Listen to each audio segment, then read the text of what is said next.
Amen. Bonsoir frères et sœurs, soyez les bienvenus à notre culte de mi-semaine de ce jeudi 8 juillet 2021. C'est un privilège que je reçois de la part de notre Seigneur, que je sois au devant de vous pour la prière et les annonces.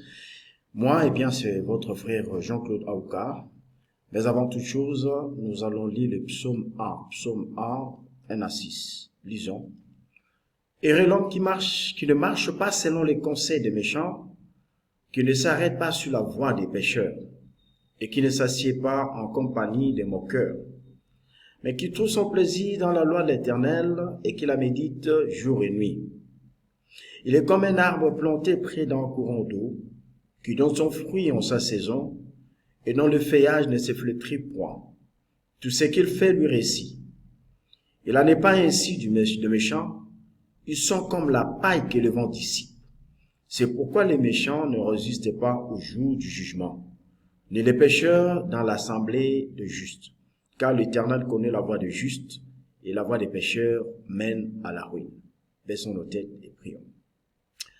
Éternel notre Dieu, Maître de temps et de circonstances, Créateur du monde visible et invisible, Seigneur, nous venons à ce moment au devant de toi pour te dire merci pour cette opportunité que tu nous donnes et pour ces privilèges que tu nous accordes, Seigneur Dieu.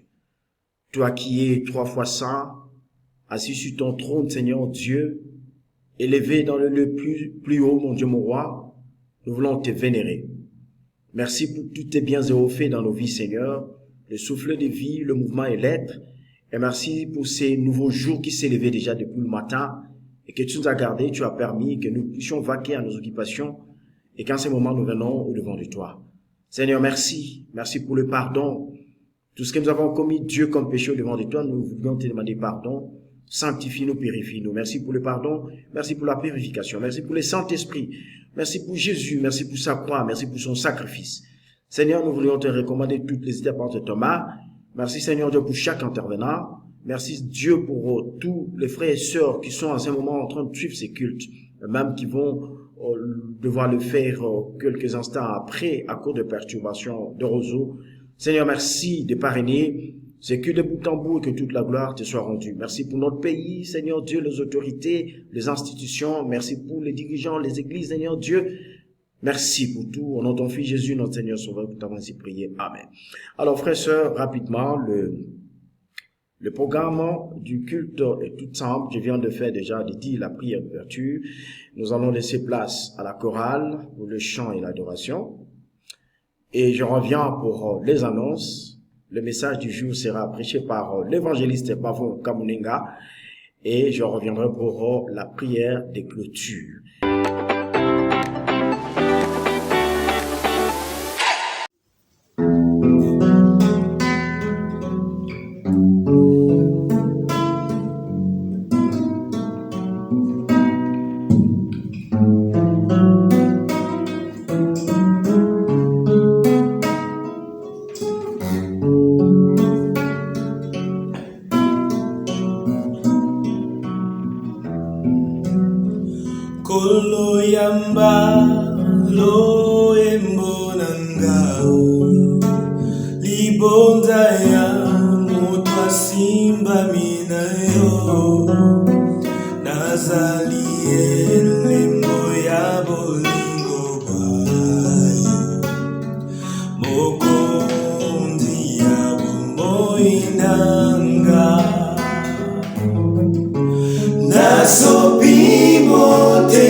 2021, nous l'avons dédié à notre Dieu et nous l'avons intitulé Année de l'utilité. Et j'estime que chacun de nous, là où il se trouve, fournit beaucoup d'efforts pour être beaucoup plus utile à notre Dieu et à l'Église, dans la méditation, dans la prière, dans la sanctification.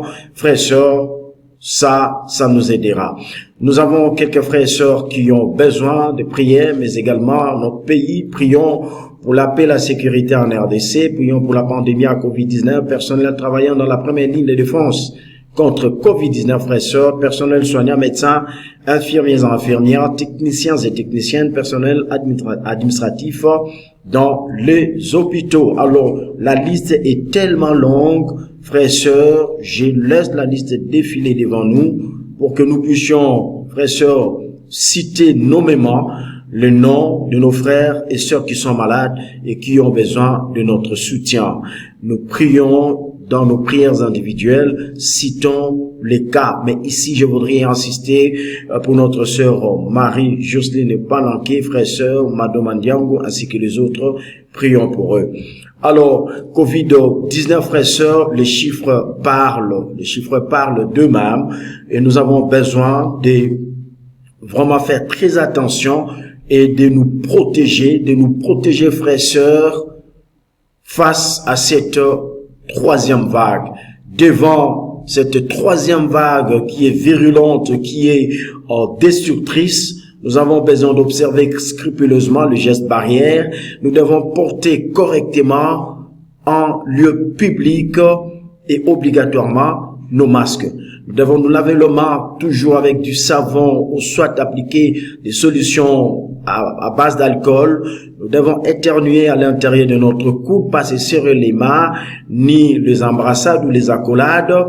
Observer la distanciation sociale et se faire dépister, frères et sœurs. Nous devons observer ces gestes barrières très importants, non seulement pour nous protéger et protéger notre prochain, mais aussi pour témoigner l'obéissance vis-à-vis des autorités qui ont édicté ces mesures barrières. Alors, nous sommes dans le programme, frères et sœurs, des activités de l'Église. Nous sommes dans la deuxième semaine du mois de juillet. L'évangélisation type frères et sœurs, c'est évangélisation par partage biblique. Alors, le jour de notre partage biblique, nous sortons, nous évangélisons et nous partageons la parole de Dieu dans le but, frères et sœurs, de gagner des âmes. Ça doit être dans notre cœur. Mais cette évangélisation par partage biblique est assise sur l'évangélisation individuelle. Nous devons être des gens qui évangélisent individuellement avant que nous évangélisions collectivement. Alors, nous devons vraiment sortir. Les dirigeants ont donné le canevas pour cette semaine déjà, j'ai dit dimanche quand nous nous sommes retrouvés dans nos partages bibliques après nos différents cultes, et ils ont donné les lieux et nous connaissons où est-ce que nous allons nous retrouver pour l'évangélisation. Eh bien, les maquettes sont disponibles auprès des dirigeants. Et le calendrier pour les autres activités, déjà le samedi 10, frères et sœurs, il y a un temps de service prévu par le ministère des célibataires. Ils vont se retrouver selon les endroits. Et le samedi 17, il y a un séminaire par secteur et par ministère. Donc chaque secteur doit préparer l'espace ou l'endroit où se tiendront les différents séminaires par ministère, bien évidemment, mariés, célibataires et étudiants et ados. Et dimanche 18, c'est la réunion des diacres. Tous les diacres vont devoir se retrouver au niveau du bureau de l'église pour la réunion prévue après chaque période d'évaluation. Rapidement, chers frères et sœurs, nous sommes dans la méditation. Vous savez, depuis le début de l'année, nous avions décidé 365 jours, 365 méditations personnelles et question de s'appliquer, donner gloire à notre Seigneur, question de s'équiper. Les adolescents, vous avez votre fascicule, la méditation, et nous, les grandes personnes, les adultes, nous avons aussi notre document lecteur de la Bible. Vous savez, la semaine dernière, nous étions en train le passage, parce que le but, on médite 6 jours, 7e jour, nous avons un défi, c'est que nous devons mémoriser un passage biblique. La semaine dernière, c'était Matthieu 16, 24, et cette semaine, nous avons Matthieu 19, 21 comme passage à mémoriser. Frères et sœurs, la collecte spéciale, c'est depuis le dimanche surpassé, dimanche 27 juin, que nous avions donné la première tranche de notre collecte spéciale. Nous encourageons, nous qui n'avons pas donné, nous qui n'étions pas préparés, nous vous encourageons à pouvoir donner, car c'est un engagement, c'est un vœu que nous avons fait vis-à-vis de notre Dieu. La collecte spéciale, la première tranche court encore. Frères et sœurs, attendons, honorons notre engagement. Nos cultes, les horaires sont les suivants. Nous sommes pour les frères et sœurs du Moamba et de la Tchangu, chaque dimanche matin au centre féminin Marie-Antoinette sur la 13e rue à Limité industriel, tandis que tous les frères et sœurs de Lukunga sont à 9h30 au complexe scolaire Anouarité sur l'avenue des Forces Armées, autrement appelé au commandement. Et vous pouvez également nous joindre sur nos cultes virtuels chaque jeudi à partir de 18h, où vous pouvez assister dans nos partages bibliques dans maison. Et nous rappelons ici que le couvre-feu, c'est de 22h à 4h du matin. Et insistons aussi, frères et sœurs, sur nos collectes, nos dons. Nous avons besoin de nous acquitter de nos obligations financières vis-à-vis de notre Dieu, vis-à-vis de l'Église. Le passage est affiché, 2 Corinthiens 9, 7, mais également, vous pouvez lire Exode 35, verset 29. Frères et sœurs, nous vous encourageons, donnons pour la gloire de Dieu, nous serons bénis en revanche. D'autres informations, c'est que vous pouvez écouter nos messages audiovisuels, vous pouvez nous suivre sur YouTube, Facebook et même sur WhatsApp. Nous avons des messages audio, comme je le disais. Nous avons les transcrits de l'essentiel du message. Même, vous pouvez consulter notre site ici aussi rdc.org et même notre bibliothèque. Préparons-nous pour le message. Nous allons écouter les messages. Prenons nos carnets, nos stylos, nos bibles et suivons le message qui est prêché par l'évangéliste Bavon Kamuninga. Merci. Bonsoir, chers frères et sœurs. Nous arrivons au moment où nous allons entendre la parole de Dieu. Je suis très reconnaissant à Dieu pour ses choix qu'il a fait sur moi de pouvoir vous parler de sa part. Avant d'aller plus loin, frères et sœurs, baissons nos têtes, prions. Père très saint, Dieu Tout-Puissant, merci infiniment de tout cœur pour ces bons moments où nous allons communiquer ta parole à ton peuple. Bénis ta parole, Seigneur notre Dieu, afin que cela trouve la place dans le cœur de tout un chacun de tes enfants ce soir. Aide-nous, Seigneur notre Dieu, à ne pas être des auditeurs oubliés, mais être de ceux-là qui écoutent ta parole et qui sont aussi prêts à la pratiquer, Seigneur. Merci pour le Saint-Esprit qui nous communique ta volonté, que le début et la fin de ce temps soient entre tes bonnes mains. Règne à maître en Dieu pour tout. C'est au nom glorieux de Jésus-Christ qui est notre Seigneur Sauveur que nous avons dit cette prière. Amen. Frères et sœurs, comme vous le savez, nous continuons toujours avec notre série d'enseignement. Et là, nous avons commencé par comprendre comment nous devons nous comploter en tant que disciples de Jésus-Christ, ne pas compromettre les convictions de notre vie spirituelle. Et on nous a montré que la gangrène qui nous amène à compromettre, c'est la désobéissance. Et le remède à cela, c'est l'obéissance. Oui, nous avons vu que nous pouvons aussi vivre sans compromettre, à l'exemple de Daniel qui n'a pas compromis. Bien qu'il était dans un pays étranger, il a gardé les mêmes convictions jusqu'à la fin, frères et sœurs. Et c'est ce genre de personnes que nous avons besoin d'imiter, nous aussi en tant que disciples de Jésus-Christ. Mais ce soir, j'ai quelque chose autre que le Seigneur a mis sur mon cœur, que nous allons devoir nous encourager. Nous sommes dans le livre de 1 Corinthiens chapitre 4, du verset 1 au verset 2. qui stipule ainsi qu'on nous regarde comme des serviteurs de Christ et des annonciateurs du mystère de Dieu. Du reste, ce qu'on demande aux personnes chargées d'une responsabilité, c'est que chacun soit trouvé fidèle. Frères et sœurs, ici c'est l'apôtre Paul qui parle, qui s'adresse à ses collaborateurs se trouvant à Corinthe, leur demandant à ce que et lui et ses collaborateurs soient regardés ou considérés comme des serviteurs de Christ et des personnes qui annoncent les mystères cachés de Dieu. Et enfin, il leur demande à ce qu'ils doivent être fidèles dans leurs responsabilités. Souvent, quand nous lisons ces passages,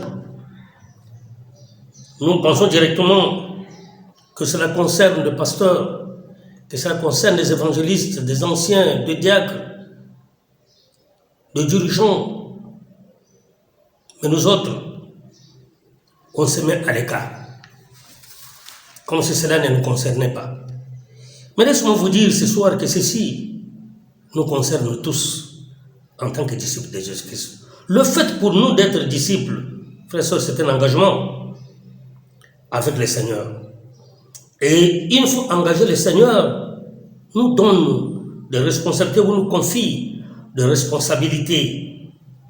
Voilà pourquoi Paul nous rappelle ce soir pour dire que ce qu'on demande à des personnes chargées de responsabilité, c'est que chacun d'eux soit trouvé fidèle. En tant que disciple engagé et chargé des responsabilités, frères et sœurs, nous sommes appelés à respecter et honorer cet engagement en assumant nos responsabilités.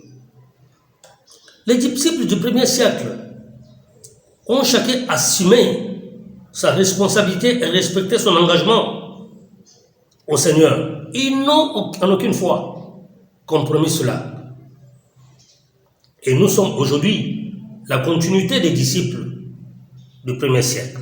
Et nous devons respecter notre engagement et assumer aussi notre responsabilité.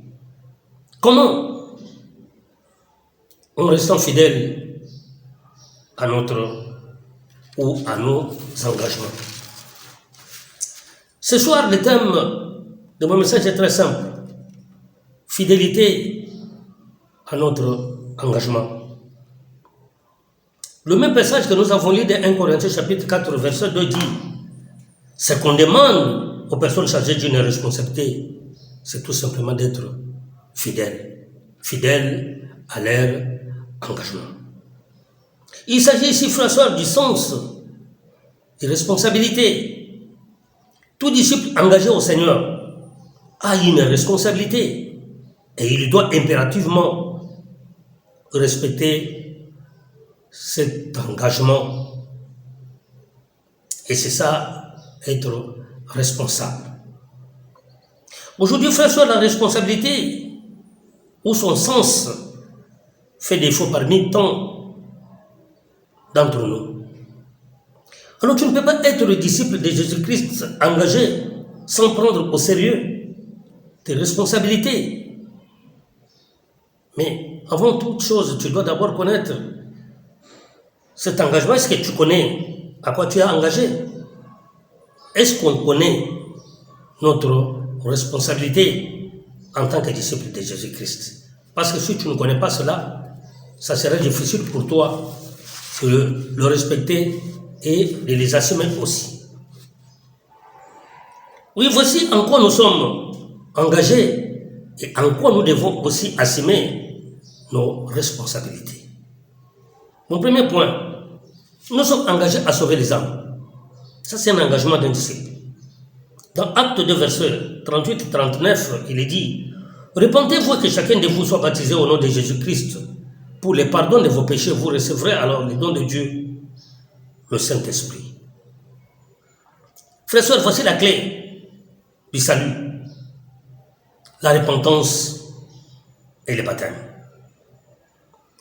Une fois ceci rempli dans notre vie, nous sommes sauvés. Oui. Et aussi, une fois sauvés, on s'engage à sauver aussi les autres. Parce que être disciple, c'est être prêt aussi à sauver d'autres personnes. Une fois sauvé, on s'engage à sauver les autres. C'est ça notre responsabilité, frères et sœurs. Notre responsabilité, nous sommes engagés à sauver les autres. Dans Marc chapitre 16, versets 15 à 16, puis il leur dit, allez partout dans le monde, prêchez la bonne nouvelle à toute la création. Celui qui croira et qui sera baptisé sera sauvé. Mais celui qui ne croira pas sera condamné. Ça, frères et sœurs, sont les paroles du Seigneur. Nous sommes sauvés pour sauver les autres.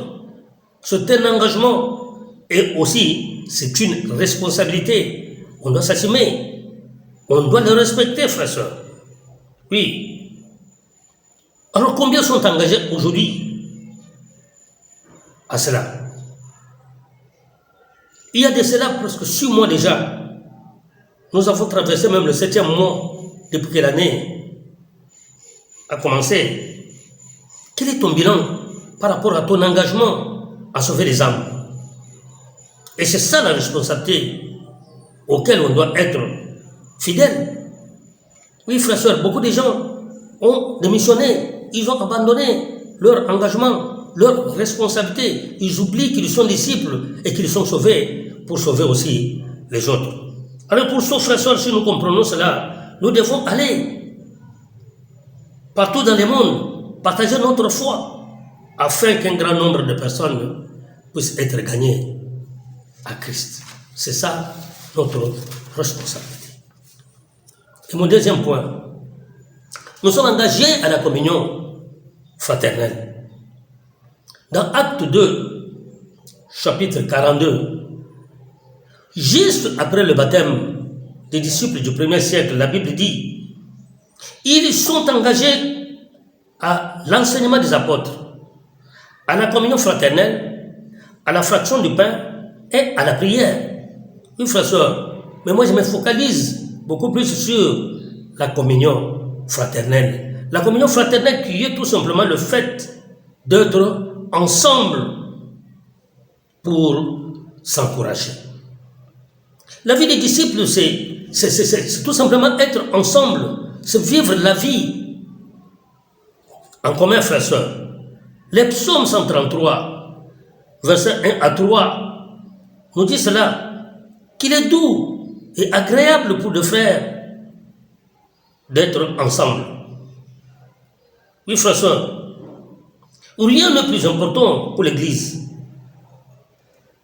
que le fait que les frères et sœurs soient ensemble. La Bible déclare même que c'est là où Dieu déverse des bénédictions en abondance. Oui, frères et sœurs, la seule vraie occasion d'être ensemble que l'Église nous offre, frères et sœurs, c'est le culte. C'est le culte. Lorsqu'on se retrouve au culte, on est ensemble pour communier, frères et sœurs, pour nous encourager les uns les autres. Mais, qu'est-ce qu'on constate? C'est comme le dit Hébreux chapitre 10, verset 25. N'abandonnons pas notre assemblée comme c'est la coutume de quelques-uns, mais exhortons-nous réciproquement, et cela d'autant plus que nous voyons s'approcher le jour. Frères et sœurs, nous sommes appelés à respecter notre engagement en tant que disciples, d'être présents au culte. Oui, frères et sœurs, le culte est sacré. Le but pour lequel nous nous retrouvons au culte, non seulement pour adorer notre Dieu, et c'est pour nous encourager aussi les uns les autres dans ce temps-là que nous appelons la communion fraternelle. Mais chose grave, beaucoup d'entre nous ont choisi les chemins d'absence ou de s'absenter. Aujourd'hui au culte, demain absent, même sans raison valable. Bien que nous savons que nous traversons des moments difficiles aujourd'hui, il y a la maladie, mais Parfois, on constate que tu es malade le dimanche, tu n'es pas venu à l'église, mais lundi, tu es parti au travail. Qu'est-ce que cela veut dire? Donc, tu n'as pas de conviction. Ta maladie, c'est seulement pour le culte, mais ce n'est pas pour le travail. Frères et sœurs, nous devons comprendre que nous sommes engagés à vivre la communion fraternelle. Le fait pour toi de t'absenter au culte, même le fait pour toi de venir au culte en retard, tu prives la communion fraternelle aux autres, tu prives l'encouragement aux autres. Et ça, c'est l'irresponsabilité. Oui, ça c'est être irresponsable. Alors, c'est manquer même le sens de la responsabilité. Tu ne peux pas être disciple et manquer ta responsabilité ou ton engagement à être présent à chaque réunion de l'Église. Frères et sœurs, nous sommes engagés à la communion fraternelle. Ça, c'est la vie même des disciples depuis le 1er siècle jusqu'aujourd'hui. Et notre Église nous a dotés de ce beau cadre, de ce bon moment où nous pouvons bien passer nos moments de communion fraternelle, c'est au culte. Est-ce que tu peux prendre la décision aujourd'hui de ne pas t'absenter au culte, d'être présent dans toutes les réunions de l'Église, rien que pour encourager les autres et pour passer des bons moments ensemble avec eux. Et ça, nous devons être fidèles à cet engagement qui est notre responsabilité. Et mon troisième et dernier point, nous sommes appelés, nous sommes engagés à grandir spirituellement, avoir une croissance spirituelle. Vous savez, la croissance spirituelle, c'est la base même, c'est le centre même de notre chrétienté. Oui, nous sommes appelés à grandir spirituellement. Alors tu ne peux pas devenir disciple de Jésus-Christ en restant toujours le même. Non, tu as besoin de grandir spirituellement. Voilà pourquoi, Galates chapitre 4, verset 19, Paul manifeste son inquiétude de voir ses enfants spirituels atteindre la stature parfaite. Paul a des inquiétudes. Il a les douleurs d'enfantement, de voir que j'ai mis au monde des enfants, mais mes enfants ne sont pas en train de grandir. Et cette croissance que Paul s'inquiète, ce n'est pas la croissance physique, c'est la croissance spirituelle. Aucun parent ne peut être content de voir son enfant sans évolution physique. Voir son enfant avec une santé, toujours avec une santé médiocre. Oui, frères et sœurs, l'Église comme parent cherche partout le moyen à mettre à la disposition des disciples qui sont ses enfants spirituels toute la nourriture nécessaire et propre à la croissance, frères et sœurs. Oui, si tu ne grandis pas en tant que disciple de Jésus-Christ, tu as un problème. Oui, tu as un problème. La parole est prêchée, frères et sœurs. La formation est installée dans cette église. Les documents nécessaires pour la méditation sont remis aux frères et sœurs. Malheureusement, le constat est amer. Les vieux disciples ne méditent pas. Pour eux, la méditation, c'est du passé. Ils ont tellement médité qu'ils sont déjà fatigués même avec la méditation. Et du côté des jeunes baptisés aussi, ils trouvent aussi que c'est ennuyant, la méditation, et surtout quand ils entendent que c'est les 40 jours. Ils trouvent comme si c'est la fin du monde, frères et sœurs. Mais retenez une chose, si tu médites, si tu mets en pratique la parole de Dieu, la croissance est spontanée. Mais si tu négliges ce principe ou ces convictions de l'Église, d'être dans la méditation, de mettre la parole de Dieu en pratique, tu resteras toujours le même. Voilà pourquoi parmi nous, il y a ceux-là, depuis qu'ils sont disciples de Jésus-Christ, ils ne grandissent pas. Ils sont toujours même place. Et ça, ce n'est même pas avantageux pour l'Église, parce que l'Église a besoin que les frères et sœurs grandissent et qu'ils fassent des grandes choses pour Dieu. Frères et sœurs, la croissance spirituelle, je l'ai dit tantôt, que c'est une affaire personnelle. Oui, tu n'as pas besoin de grandir parce que pour l'autre, mais tu grandis par rapport à toi-même. C'est une responsabilité personnelle, comme je dis, auquel on doit rester fidèle. Oui, frère, soeur, c'est un engagement qu'on a pris et on doit rester fidèle. Et c'est une responsabilité de grandir spirituellement, frère, soeur.